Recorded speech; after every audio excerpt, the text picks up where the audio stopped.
Welcome to the video overview for the EdTPA Task 2 Video Recording, Editing, and Finalizing of Your Video Files. The voiceover for each slide is written out on the following slide. If you need to review the information, you can pause the video on the text, or if you'd rather I not read it to you over the related visuals, download the presentation from the link below with just the text. Camera Basics. Do not use iPads, laptops, or cell phones to record for your EdTPA.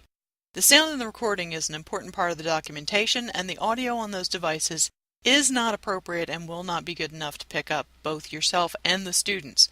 Do not use a camera with any type of tape or onboard DVD burner unless you have experience capturing the video on a computer from that camera. If you want to use a camera that you own, be sure that you find all the cords for your camera. If you don't have a way to transfer the video from the camera to a computer so that you can edit, do not use it. Cameras can be borrowed from the ETRC, that's 209L Wharf Pickle Hall. Due to the limited number of cameras for this project, cameras are loaned out to individuals for 1 week only. Group camera loans can be longer, but that's arranged on a case-by-case basis. When you borrow a camera and tripod, you are responsible for all the equipment checked out. If there are any missing cords or broken equipment, you will be responsible for replacements prior to graduation. The Residency 2 situation in spring is a little bit different because there are so many students involved. Cameras are assigned to groups of students by placement. As the camera and tripod sets move from student to student, please email me when the equipment changes hands. Email is in the contact information below. Be sure that all the components move to the next student: the camera, the SD card, the computer cord, the power cord, tripod, and the camera mount for the tripod. Some bags also contain a mic system, so please make sure if yours has one that equipment goes as well. Each student in the group has approximately a week to use the camera based on lesson scheduling. Group members are responsible for returning the equipment in good working order with all the components. When you're preparing to record, first begin by distributing the video permission forms, allowing enough time to get the forms back before you record. If you do not have a signed form for a child, that child cannot be in the video. I know, if you've really read your handbook closely, you're going to tell me that the handbook says that you can blur a child out of that video if you have the software to do it.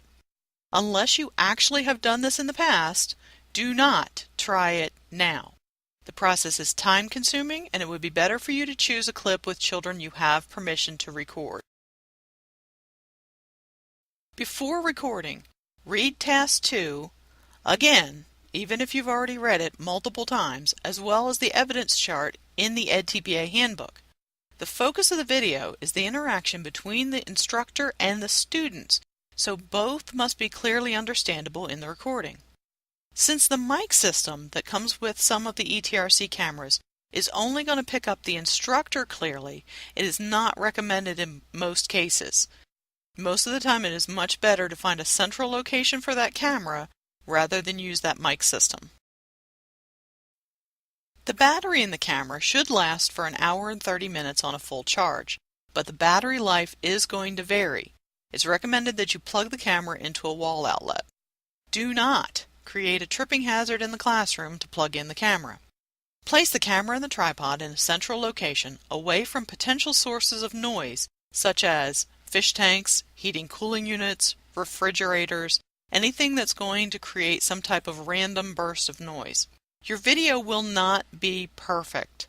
You will select the best clips to fit the criteria on the EdTPA rubrics, but do not get stressed out about making sure that you get the absolute perfect video for this project. Video files on the Canon cameras follow this path: private folder, AVCHD folder, BDMV folder, and then finally a folder named Stream. Video files on the Samsung cameras are in the DCIM folder. Inside that is the 100 video folder. Copy your video files from the camera to your computer or to portable storage before erasing the files on the camera. It's your responsibility to back up your files. Lost files may mean that you need to re-record your video. If you are using iMovie, connect the camera and import the video files from the camera. iMovie will automatically store the files on your computer. You are still going to want to back them up as well. If you are using Windows Movie Maker, connect your portable storage and add the files there. Windows Movie Maker does not automatically save files when you save a project. You will have to have the portable storage connected when you work on the project. Before video editing, review the evidence chart for your EdTPA subject for the number of files that you are allowed to submit. Each separate video file must be continuous with no missing sections. Scorers are instructed to stop watching the video if there is an obvious break. Review your recorded video for the sections that best fit the criteria on the EdTPA rubrics. Once you have selected the continuous video clips, save them in one of the formats from the evidence chart. One video file per clip. WLMP or MSWMM files are not on your appropriate files list. These are project files. If you are using Windows Movie Maker, choose Save Movie instead of Save Project to create an appropriate file type. Do not use the purple icon to save in Windows Movie Maker.